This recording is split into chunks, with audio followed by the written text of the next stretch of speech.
Na cidade de Jerusalém, pouco tempo após o nascimento da igreja no dia de Pentecostes, a primeira grande perseguição explode contra a igreja. Pedro e João são presos, ameaçados de morte e proibidos de pregar. O que faz a igreja diante da pressão? Recua? Nunca. Se esconde? Jamais. Negocia sua fé? Nem pensar. Eles contrariam toda a lógica humana, reunidos levantam a voz unânimes a Deus em oração e no momento que marcaria a história para sempre, o lugar se move, o céu se abre, o Espírito enche cada crente, a pregação explode com ousadia sobrenatural. Nasce ali o modelo de igreja perseguida mas imparável, ameaçada mas transbordante, frágil humanamente mas invencível espiritualmente, em suma, cheia do Espírito Santo.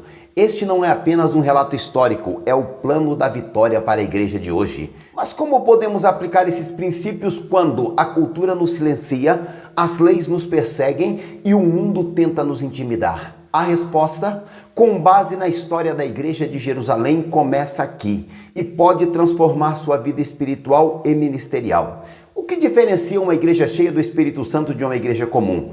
É apenas manifestações sobrenaturais ou há algo mais profundo? Prepare-se para descobrir as marcas que diferenciam uma igreja que vive na plenitude do poder de Deus. Lição 4. Uma igreja cheia do Espírito Santo.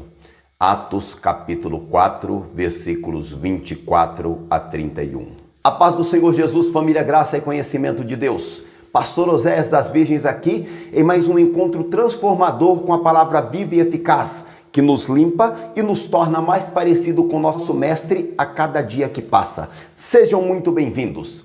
Hoje vamos estudar mais uma das lições da Igreja de Jerusalém para a Igreja contemporânea. O que significa verdadeiramente ser uma igreja cheia do Espírito Santo? Vamos detalhar Atos dos Apóstolos, capítulo 4, versículos 24 a 31, para descobrir as marcas que distinguem uma igreja que vive na plenitude do poder de Deus. Nesta lição, veremos como a igreja cheia do Espírito Santo se comporta. A partir da leitura bíblica em classe, encontramos uma das principais marcas que caracterizam a igreja de Jerusalém: a perseverança. A igreja perseverante é capacitada para dar testemunho da sua fé, mesmo em meio ao fogo da provação, conforme Pedro 4:12. Essa igreja suporta as provações porque é cheia do Espírito Santo.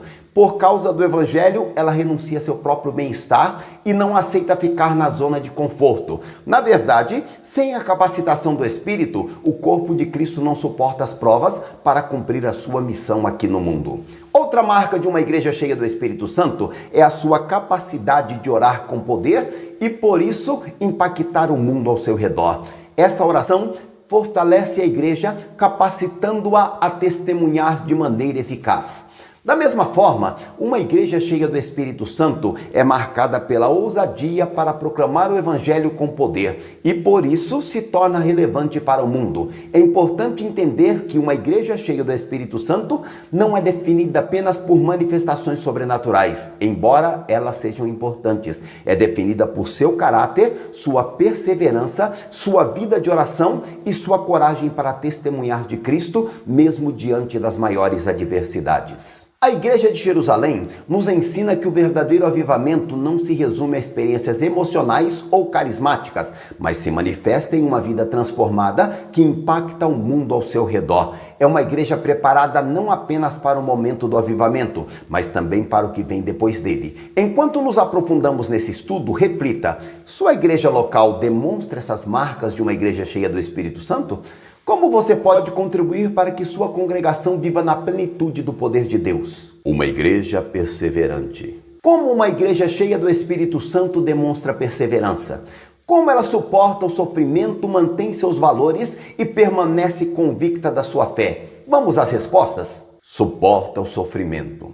Após a pregação junto à Porta Formosa, Pedro e João são levados presos, conforme Atos 4 e 3. E, posteriormente, são ameaçados por pregarem o nome de Jesus, versículo 17. Foi dito a eles que não falassem nem ensinassem no nome de Jesus, versículo 18. A ordem era clara, mas os apóstolos estavam dispostos a pagarem o preço de não segui-la. Eles suportariam tudo por amor a Jesus. Agiam com perseverança. Isso só foi possível porque Pedro, que falava por si e pelos demais apóstolos, havia sido cheio do Espírito Santo, conforme Atos 4 e 8. O tempo verbal do original grego usado no versículo 8, tendo sido cheio, demonstra que o apóstolo já havia sido batizado no Espírito Santo, lá em Pentecostes, Atos 2 e 4, e agora foi revestido novamente do poder do alto. Uma igreja continuamente cheia do Espírito suporta as provas e o sofrimento. A perseverança não é uma qualidade natural humana, mas um fruto da plenitude do Espírito Santo. Quando a igreja está cheia do Espírito, ela não foge das dificuldades, mas as enfrenta com coragem e determinação. É importante entender que suportar o sofrimento não significa ser passivo diante das injustiças. Significa ter a força interior para manter-se fiel a Deus, mesmo quando o preço da fidelidade é alto. Pastores, líderes, como vocês têm encorajado a congregação a suportar o sofrimento com fé e esperança quando este vem por amor da obra de Cristo? Vocês estão ensinando sobre a importância da plenitude do Espírito para a perseverança? Meu irmão, como você tem reagido diante das dificuldades e oposições por causa da sua fé? Você tem buscado a plenitude do Espírito para suportar as provações com perseverança? Não negocia seus valores.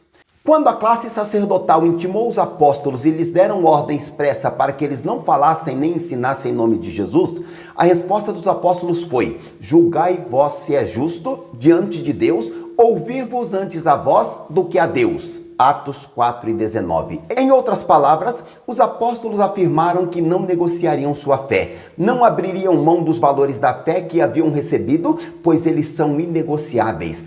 Uma das marcas de uma igreja que perdeu ou está perdendo o poder do Espírito é a aceitação de princípios e práticas que afrontam as Escrituras. Quando a igreja começa a negociar seus valores fundamentais para agradar o mundo ou evitar conflitos, ela está perdendo sua identidade espiritual.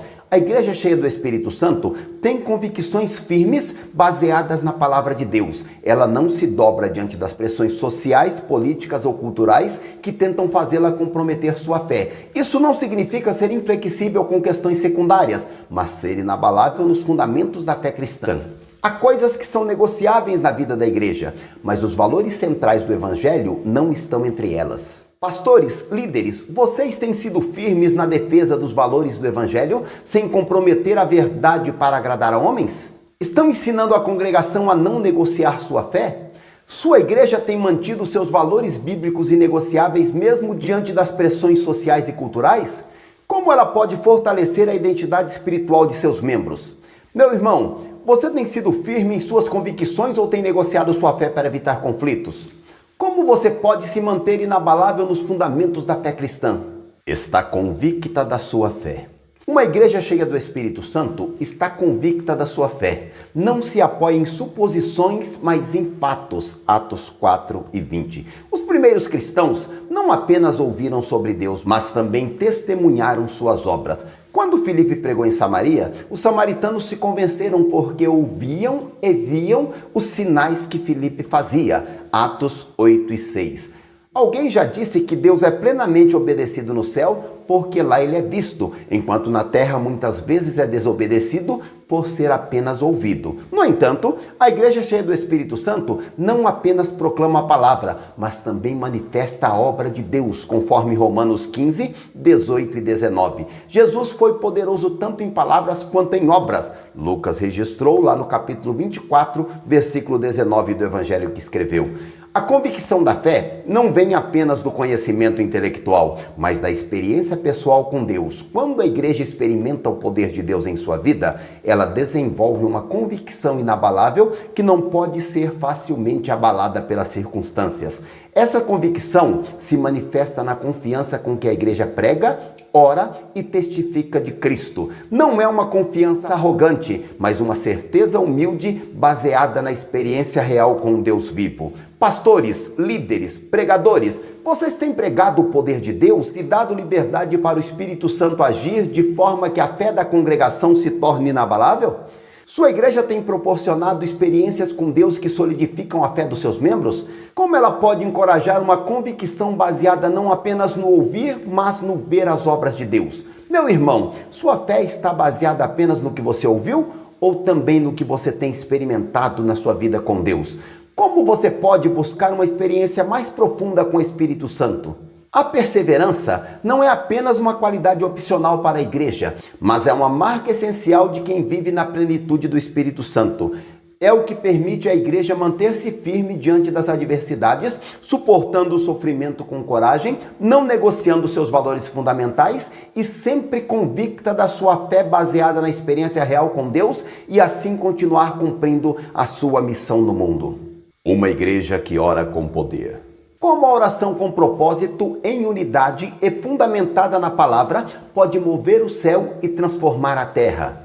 Vamos entender a dimensão sobrenatural da oração? Orando com propósito. Observamos na oração do capítulo 4, versículos 22 a 30 de Atos dos Apóstolos, que os crentes oram para que Deus seja glorificado por meio de um evangelismo de poder. Eles oraram com um propósito e por isso foram específicos. Não foi, portanto, uma oração vaga. Nela, eles oraram para que Deus exercesse a sua soberania e agisse por meio deles, dando-lhes poder para testemunhar do Senhor Jesus. Nesse sentido, o propósito da oração foi para que Deus fosse glorificado na resposta. Além disso, orar com propósito significa ter clareza sobre o que se busca em Deus. Não é apenas falar, mas interceder com fé e expectativa, crendo que Deus ouvirá e responderá de acordo com sua vontade. A oração com propósito alinha nossos desejos com os desejos de Deus. Quando oramos para que Deus seja glorificado e para que o Evangelho avance, estamos orando de acordo com o coração de Deus e isso libera um poder extraordinário. A oração não é um fim em si mesma, mas um meio para que o reino de Deus se estabeleça na terra. Ela é a ferramenta que nos conecta com o poder divino para cumprir a missão que nos foi confiada. Pastores, líderes, pregadores, vocês têm ensinado a congregação a orar com propósito, mostrando a importância de alinhar os desejos pessoais com os desejos de Deus? Como podemos transformar a igreja que lideramos em intercessores mais focados no reino? Sua igreja tem orado com um propósito claro, buscando a glória de Deus e o avanço do Evangelho? Como ela pode incentivar orações mais específicas e alinhadas com a vontade divina? Meu irmão, suas orações têm um propósito claro e específico? Você tem orado para que Deus seja glorificado e para que o Evangelho avance? Como você pode tornar suas orações mais intencionais? Orando em unidade. E ouvindo eles isto, unânimes levantaram a voz a Deus. Atos 4 e 24. A concordância de Strong explica que a palavra unânimes vem do termo grego homotomadon, que significa um grupo de pessoas agindo com o mesmo propósito e em total harmonia. Isso mostra que havia unidade e concordância na oração. Uma igreja cheia do Espírito Santo é unida. Além disso, ela sabe respeitar as diferenças e entende que a unidade não significa que todos são iguais. No meio da igreja, há crentes mais experientes e outros que ainda estão aprendendo. Há aqueles que são maduros na fé e há os que ainda estão amadurecendo na caminhada cristã. Mas nada disso impede que a igreja se una em oração, buscando a Deus com o mesmo propósito. Quando a igreja ora em unidade, as barreiras caem, os obstáculos são removidos e o poder de Deus se manifesta de forma extraordinária. É a oração unânime que move o coração de Deus e libera suas bênçãos. Pastores, líderes, vocês têm incentivado a oração em unidade, demonstrando a importância da harmonia e do mesmo propósito entre os crentes? Como podem ser exemplo de unidade na intercessão? Sua igreja tem cultivado a unidade na oração, superando diferenças em prol de um propósito comum? Como ela pode promover mais momentos de oração unânime entre os membros? Meu irmão, sua igreja tem orado em unidade? Você tem buscado a unidade com seus irmãos na fé para que as orações sejam mais poderosas? Como você pode contribuir para a unidade na oração? Orando fundamentada na palavra de Deus. Ao orarem, os crentes citaram Salmo 2, versículos 1 e 2, que dissestes pela boca de Davi teu servo, porque bramaram as gentes e os povos pensaram coisas vãs? Atos 4 e 25. Não basta orar, é preciso orar tomando por base a palavra de Deus. Orar fundamentado na palavra é orar crendo e afirmando as suas verdades. Além disso, Uma oração feita fora da palavra de Deus não terá nenhuma garantia de ser respondida, porque ele vela pela sua palavra para cumprir, conforme Jeremias 1:12. Não há dúvida de que a falta de fundamentação bíblica pode estar por trás do fracasso na vida de oração de qualquer crente. A palavra de Deus é a nossa bússola na oração. Ela nos revela a vontade de Deus, seus propósitos e suas promessas. Quando oramos de acordo com a palavra, estamos orando com sabedoria e discernimento. A oração fundamentada na palavra nos dá confiança. Sabemos que Deus é fiel para cumprir o que prometeu, e isso nos encoraja a orar com ousadia e fé, mesmo diante das circunstâncias mais desafiadoras. Pastores e líderes, vocês têm modelado a oração fundamentada na palavra, mostrando como as Escrituras guiam e fortalecem a nossa fé na oração? Como podem utilizar o estudo bíblico para uma oração mais eficaz? Sua igreja tem ensinado a importância de orar fundamentado na palavra? Como ela pode capacitar os membros a usar as Escrituras em suas intercessões? Meu irmão, suas orações estão fundamentadas na palavra de Deus? Você tem usado as Escrituras para guiar suas intercessões e fortalecer sua fé? Como você pode aprofundar seu conhecimento bíblico para orar com mais confiança? É fundamental que nossas igrejas busquem uma vida de oração mais profunda e eficaz, não como um mero ritual, mas como uma via de comunicação poderosa que nos conecta ao coração de Deus. Quando a igreja ora com poder, com propósito, em unidade e fundamentada na palavra de Deus, ela se torna um canal para que a vontade de Deus se manifeste na terra, impactando vidas e transformando realidades. Uma igreja ousada no seu testemunho. Como a ousadia pode enfrentar a oposição, exercer os dons espirituais e expor a palavra de Deus para impactar o mundo ao seu redor? Vamos entender a ousadia na proclamação do Evangelho? Ousadia para enfrentar a oposição ao Evangelho. Os crentes oraram conscientes dos obstáculos que estavam enfrentando. Olha para suas ameaças, Atos 4:29. Já dissemos que a igreja cheia do Espírito é uma igreja perseverante. Ela suporta a oposição e o sofrimento por causa do Evangelho. Deve ser destacado ainda que uma igreja verdadeiramente bíblica sofrerá rejeição e oposição. E, na verdade, todos os que querem viver piamente em Cristo Jesus padecerão perseguições, segundo a Timóteo, capítulo 3 e versículo 12. Daí aprendemos que uma igreja que procura se ajustar à agenda do Estado perdeu sua autoridade espiritual e sua legitimidade bíblica. A ousadia do Espírito Santo nos capacita a permanecer firmes, mesmo quando o mundo se levanta contra a verdade. A ousadia não é imprudência, mas uma confiança sobrenatural que vem do Espírito Santo. É a certeza de que Deus está conosco e nos capacita para falar a sua palavra, independentemente das suas consequências. A história da igreja está repleta de exemplos de homens e mulheres que, cheios do Espírito, enfrentaram perseguições, prisões e até a morte, mas não negaram sua fé. Essa ousadia é a marca de uma igreja viva e relevante. Pastores, líderes, vocês têm sido exemplo de ousadia ao enfrentar a oposição ao Evangelho sem comprometer a verdade? Estão capacitando a congregação a permanecer firmes nas perseguições? Sua igreja tem demonstrado ousadia para defender o Evangelho diante da oposição, sem se ajustar à agenda do mundo? Como ela pode fortalecer a coragem dos seus membros? Meu irmão, você tem demonstrado ousadia para defender o Evangelho diante da oposição? Como o Espírito Santo pode te capacitar a ser mais corajoso em seu testemunho? Ousadia no exercício dos dons espirituais. O evangelista nos informa que, tendo eles orado, todos foram cheios do Espírito Santo. Atos 4:31. No ensino de Lucas, como no ensino de Paulo, conforme 1 Coríntios 14:12 e Efésios 5:18, o enchimento do Espírito está diretamente relacionado à prática dos dons espirituais na igreja cristã.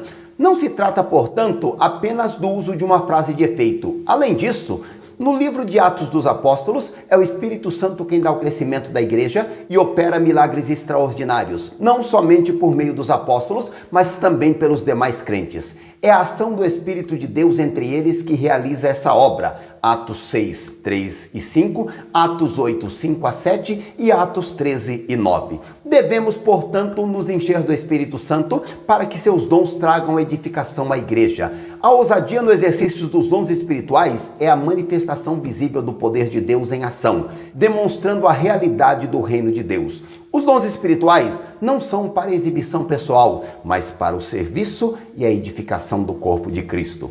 Quando exercido com ousadia e amor, eles glorificam a Deus e atraem pessoas para Jesus. Pastores, líderes, vocês têm ensinado sobre a importância dos dons espirituais e incentivado a congregação a buscá-los e exercê-los com ousadia? Como podem modelar o uso dos dons para a glória de Deus? Sua igreja tem buscado e incentivado o exercício dos dons espirituais para a edificação do corpo de Cristo? Como ela pode criar um ambiente onde os dons são manifestados com ousadia e amor? Meu irmão, você tem buscado ser cheio do Espírito Santo e dos dons espirituais? Como você pode usar os dons com ousadia para edificar a igreja e glorificar a Deus? Ousadia na exposição da palavra. As Escrituras dizem que após a oração, todos foram cheios do Espírito Santo e anunciavam com ousadia a palavra de Deus. Atos 4:31. É interessante observarmos o uso da palavra ousadia nesse texto. Ela aparece, por exemplo, em Atos 4:13, para se referir à coragem de Pedro e João quando foram interrogados pelos anciãos e escribas. O cristão cheio do Espírito se torna corajoso em sua vida cristã. Ele prega a palavra de Deus com poder. Além disso, a ousadia na exposição da palavra não é apenas falar alto, mas falar com autoridade e convicção, sabendo que a palavra de Deus é viva e eficaz e que ela tem poder para transformar vidas. Uma igreja cheia do Espírito Santo não se cala diante da verdade, mesmo que ela seja impopular ou desafiadora. Ela proclama a palavra de Deus em sua totalidade, sem diluir sua mensagem ou comprometer seus princípios. A ousadia na pregação da palavra é o que gera arrependimento, fé e transformação. É a palavra de Deus, ungida pelo Espírito Santo, que convence o pecador e o leva a Cristo. Pastores, líderes e pregadores, vocês têm pregado a palavra de Deus com autoridade e convicção, sem medo de confrontar o pecado e chamar ao arrependimento? Como podem modelar a ousadia na exposição da palavra? Sua igreja tem proclamado a palavra de Deus com ousadia e sem diluir a mensagem, mesmo que impopular? Como ela pode capacitar os membros para serem porta-vozes eficazes da verdade? Meu irmão, você tem sido ousado na exposição da palavra de Deus em seu dia a dia? Como você pode ser um porta-voz mais eficaz da verdade de Deus? A ousadia também não é uma característica opcional para a igreja, mas uma marca essencial de quem vive na plenitude do Espírito Santo. Vimos que essa ousadia se manifesta ao enfrentar a oposição ao Evangelho, ao exercer os dons espirituais e ao expor a palavra de Deus com poder e convicção. É isto que permite à igreja cumprir sua missão de proclamar o Evangelho e impactar o mundo ao seu redor. Conclusão: o poder que transforma. Nesta lição, vimos o que caracteriza de fato uma igreja pentecostal. Suas características se tornam visíveis e estão diretamente associadas à plenitude do Espírito Santo. A primeira igreja não foi perfeita, como o livro de Atos deixa bem claro. Contudo, suas limitações eram superadas por um viver diário sob a capacitação do Espírito Santo. Se queremos de fato ser uma igreja relevante, devemos nos deixar encher do Espírito Santo todos os dias. Nós estudamos que uma igreja perseverante suporta o sofrimento, não negocia seus valores e está convicta da sua fé, mantendo-se firme diante das adversidades por meio da capacitação que somente o Espírito Santo de Deus pode dar. Uma igreja que ora com poder, ora com propósito, ora em unidade e ora fundamentada na palavra de Deus, movendo o céu e transformando a terra através de uma conexão profunda com Deus. E uma igreja ousada no seu testemunho demonstra ousadia para enfrentar a oposição ao Evangelho, exercer os dons espirituais e expor a palavra de Deus com poder e convicção, impactando o mundo ao seu redor. A igreja de Jerusalém, cheia do Espírito Santo, enfrentava desafios com perseverança, oração e ousadia. Diante da perseguição, os primeiros cristãos não recuaram, mas buscaram ainda mais a presença de Deus, fortalecendo-se na comunhão e na oração. O Espírito Santo capacitou a igreja a suportar aflições, permanecer firme na fé e proclamar o Evangelho com coragem. Assim, aprendemos que uma igreja cheia do Espírito não se intimida diante das dificuldades, mas avança em sua missão com poder e autoridade. Diante dos desafios da vida cristã, muitas vezes nos perguntamos: como a igreja pode permanecer firme e influente em um mundo hostil? A resposta está na plenitude do Espírito Santo. Uma igreja cheia do Espírito não se abala diante das adversidades, mas persevera, ora com fervor e anuncia o Evangelho com ousadia. Que este estudo nos impulsione a viver da mesma forma hoje.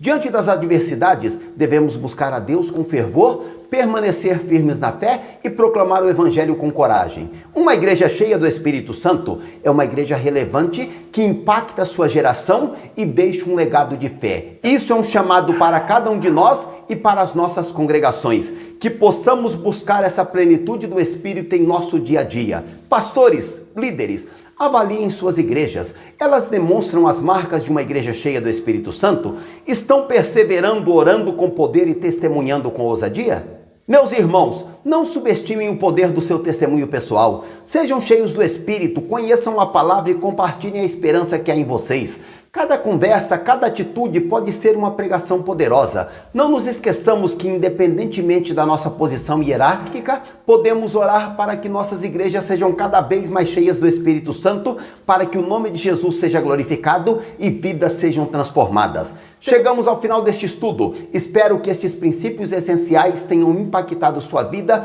e sua visão sobre a igreja cheia do Espírito Santo. Que possamos juntos trabalhar para que nossas igrejas sejam verdadeiramente cheias do Espírito. Em nosso próximo encontro, estudaremos uma igreja cheia de amor. Que o Senhor Jesus continue abençoando a sua vida. Até lá!